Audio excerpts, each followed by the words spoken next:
तनी हमरा भैया के बता दे। अरे का बोल रे तू भी अपना सुख खातिर कोइले बड़ा के बुचिया खातिर कोइले अरे भाई घर परिवार खातिर कोइले बन के घर में का तू घर परिवार के खातिर कोइले बा भले हमनी के अकेला ही ठीक रही जा।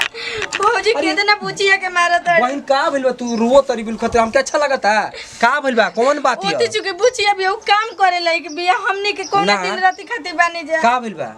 बुचिया के भौजी इतना मारत अपन लायक कबो करे के ना माने ले हमर बेटी ही है। अरे भाई वो ऐसन कर बना सकेले बहन तू लारा नहीं खिला तू काहे नहीं कभी सवाल तू मत कर इन तो फेंक दे ये पूरा जमीन कितना झूठ बोलता हमरा के लेके आई थी कहता कि हमर बेटिए नहीं खेल हेते पर खेलाई की बिया मन हो जाकर रख देता मत को मर दे कहां चली रे हां हमारे कपाल में पोछे लिया कर रख दे बेटा बताओ हमरो कितना सपना रहे कि हमर शादी बियाह हो तो खूब बढ़िया से रहो आ लिया के एगो कपाले पर रख दे बाकी एक रखे सेवा आप पागल देख ना समझ में बिना खड़े दिन भर कहीं की अपने तो छोड़ के चल गए मुंह झांसी लेकिन हमारे के बारे में छोड़ दिया सब तांडव करे खातिर छछुन्नर कहीं की तारा के दवा दे के कहीं मरो जा छछुन्नर कहीं की इनको अरे बराती बाकी तू पूरा कर देनी बस आ जा काम पर से उठे जल्दी उठ मशीन पर धो बर्तन अरे इन्हनी के मन करता कि सही में जहरे माहुर देखे मुआ खली कि ना बांस रहे ना बांसुरी बाजी हो दादा एकदम से मन औजा के रख देले बनस आवाज तो उनका आके बाकी पूरा कर देनी इनके घर में ना रहब ना रहे देव एकदम मुआ ये के छोड़म रुक जाए का करे शादी कइले बनी पहल की मेहरा हुआ तो हमार चल बसे बीमारी में चल गए शादी क के आइल बनी इस सौतेली माई हियो का करी ये हमारा बुचिया के ठीक से रखी या ना रखी हमके पते नहीं थे हैं बहुत परेशान अरे यार हम का कई सुझाव सुझत नहीं कि हम का करी का भाई तू तो जानते बड़े कि हमारे को बेटी भी है काज में सौतेली माई ओके मानी कि ना जानी तू जानते बड़े कि दूसरा बियाह हो गई बटे तू तो गोले ही रहे बारात तू तो गोले ना हमके भरोसा नहीं के लागत कि सेवा पानी हमारे बुचिया के करी कोनो बात नहीं है सौतेली माई होखे ली लो कि ना करे ली लो अपना लालच या धन पैसा के लालच में मारे लड़का फैका ना देख ले लो हमके समझ में नहीं किया तो हम करी का बताओ भाई करी ऐसा कोनो बात नहीं थे करी ना हां करी ठीक है भाई कोनो टेंशन नहीं के जाते नहीं घर देखो तो टेंशन ना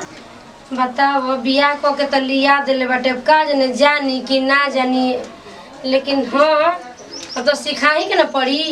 हैं कि जौन कुछ बाड़ू एकर तू ही बाड़ू अब तो कर माता रे जौन माने छोड़ के तो चल गई अब नोही का तारा के बियाह क के लेके आइल बाटे उ तो बियाह ना कर तो लकाता ना जिद कोनी तो जाके बियाह शादी कइल से अपन हैं अब फिर भी अब का करी समझाइम बुझाइम अभी न करब माई रे एक बात कहीं का खिसियाई लेखी ना तू खिसिया का बात बाटे अरे बड़ी चिड़ौरी कहीं तो जाके बियाह कइल अब ये बस ये बात के डर लगत है टेका दिन लड़की के जान माने करी कि ना करी बस यही बात के चिंता ले ले बाटे अरे माई उहे तो हम तोरा से पूछे नहीं माई देख ले छोट बच्ची भी है अगर सेवा करी कि ना चल कि का हम करी सौतेली माई काहे ना करी ओके समझाल बुझाल अरे मगर माई सब सौतेली कुछ माई होखे ले लो के मार के मुआ देले धन के लालच के हम का करी तो के कुछ नहीं करे के ठीक बा हम जा तनी कनिया के समझा बुझा दे तनी कि देखा कनिया एकर माई बाप सब कुछ तू ही बाड़ू ठीक बटे ठीक बटे हां चल टेंशन मत ले इहो ठीक है ना कहता का करो इहो डराते रहता टे कि काज नहीं जान मान करी कि ना करी केहू डराई ई डराता टे केहू डराई भाई काहे से कि आजकल के युग जमाना ऐसन बाटे कि का से का कह दे तरी सब जाई ओकरा के समझा दे मन हे करता कि जहर मांग देख के एके बार जान से मार देई का दिन भर तो वो करे में रहत नहीं तो बताओ अभी नया शादी बियाह में बैठे तो शौक सिंगार कहिया करबो दादा एकदम अब का कहीं बस हम बुढ़िया से या मर्द से परेशान बानी न इनका के भैया कने बुचिया के दूध पियलू हां बुचिया कर खेल ले खेले हाँ। अच्छा ठीक तब का नहवा टाइम से ठीक से दे तो ना के खाना पीना अरे खाना पीना दे के नहवा धोआ के तब ना के भेजनी हम घूमे खातिर अच्छा वो रोवत रहली काहे तो चली अब लइका मन से कोनो मार देल होई से तो रोवत होई। देखो उ कहत रहली हो गीता में कहत रहली कि ई कहीं ने आप के खोजत रहले त रोवत हो। नहीं वैसन बात नहीं के तू कुछ कहलू है ना। ये जी मैंने हमारे पर विश्वास नहीं किया। अरे विश्वास ना सौतेली माई होखेली सुन के ना हमारे पे विश्वास माने लो ना कोनो बात नहीं के तब का जान से भी ज्यादा उतना तो अपनो ध्यान ना रखत होगा जितना ओकर ध्यान रखी ना। अच्छा ठीक है कोनो बात नहीं के हम तन जा तन बाजार है ठीक ना। ठीक बाटे हां का बनी बरा जवन आपकी मर्जी रही तो ने आ ठीक अच्छा सु कहीं के मुंह ना देखना है के कहत लगी सौतेली कितना करम ना तो नाम आई सौतेली के ऐसे बढ़िया कि एक बार मिसो तो मुंह आइए दाना कि एकदम से दिमाग में जड़ जाता है। तो हाँ राखी बाकी तो पूरा हम जल्दी है रुक जा मैं बड़ा भैया के बता और का बोल रे तू भी अपना सुख खातिर कोइले बड़ा के बुचिया खातिर कोइले अरे भाई बड़ा बताओ घर परिवार खातिर कोइले बन के घर में का तू घर परिवार के खातिर कोइले बा भले हमनी के अकेला ही ठीक रह जा। भौजी कितना बुचिया के मारत है बहन का भइल बा तू रो तरी बिल खतरा हमके अच्छा लगता का भइल बा कौन बात ओ है तो चुके बुचिया भी उ काम करे लायक बिया हमनी के कौन ना। दिन रात खातिर बानी जा का भइल बा बुचिया के भौजी इतना मारत का? वो अपन लायक को बोकरा के ना अरे माने ले वो हमर ऐसन- बेटी ही है। अरे भाई वो ऐसन कर बना सकेले बहन तू भैया, टूटे लारा नहीं खिला कसम से लगाओ कहतन तू काहे नहीं कभी सवाल तू देख के जरूरत तड़ियो करे के ठीक बा हम जानत रहे कि तू यही तरह कहबा तू हमार बात के भरोसा ना कर। अच्छा ठीक बा हम देखो तन चोरी चुरा पीछा पड़त नहीं अगर ठीक बा, सही बात है ऐसन- दूध का दूध और पानी का पानी हो जाए ठीक ना। ऐसन दिन आई त तू कबो देख ले बनू तब तू कहब कहां हमर बहन ये ठीक कहत रहे जा हम जात नहीं। ए भाई हम हूँ पूछे गई अपना मेहरारू से तनी ओकर चेहरा तनी डाइन नियर लागत रहे अब बहनियों के चेहरा में थोड़ा अजीब लागता जरूर कुछ दाल में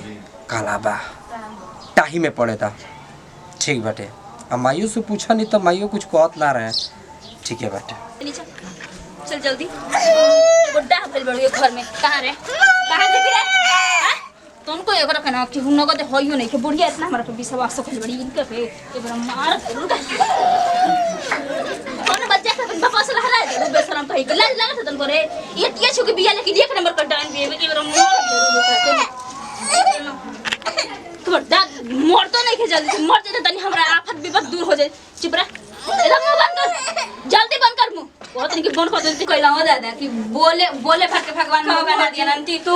गुंग बता है तना बोलत जे बोले लायक रहते ये तू एकदम घर द्वार एक कर दे तू जा क्या भौजी तू अलगा हो के बोलती बटे अगर हमरे जगह एगो तो कमाई करे धमाई के बैठ बैठा बैठा हमारी मर्द के कमाई खाए के इतना बोली निकला तो सबके का भौजी तू अलगा हो के बेटा पेट ना करेला कि 4 दिन घर रह के आराम करे ना सके मतलब अब का चाहत रू अलगा बिलगा होइए गलू तो अब का चाहत रू हमने के जान लियल चाहत रू का अरे जाने ले लगता है तो हमारी सोचा ताड़ी लोग के भईवा दोनों मर जे सनु त मर ले के सब बकरा राज करे पथला से सुतला से काम ना चली समझ नहीं बिना खइले रख दे सोचा ताड़ी के मर जे से त राज करम कुल है लेके जान जो लेकिन हम अपन भाई के कुछ होके ना दे मगर तू चिंता मत कर खीस भर कर के लेके निकल जे तोहने के दोनों गोड़न के जा कोने भी कहीं नहीं के जाए पे मर चाहे भाई केते जइबे बता भौजी के पाछा भाई दोनों भाई ए जे रहे सो हम ज्यादा नहीं पैसा के कुछ व्यवस्था करत नहीं। हे भगवान कौन गलती के सजा हमरा के दे रहल बड़ा कौन कलम से हमनी के किस्मत लिख देलो भगवान जी के हम लेके आज ही दिन देखत नहीं लड़की जातो के कहां से पैसा ले आई कुछ समझ में नहीं के आवत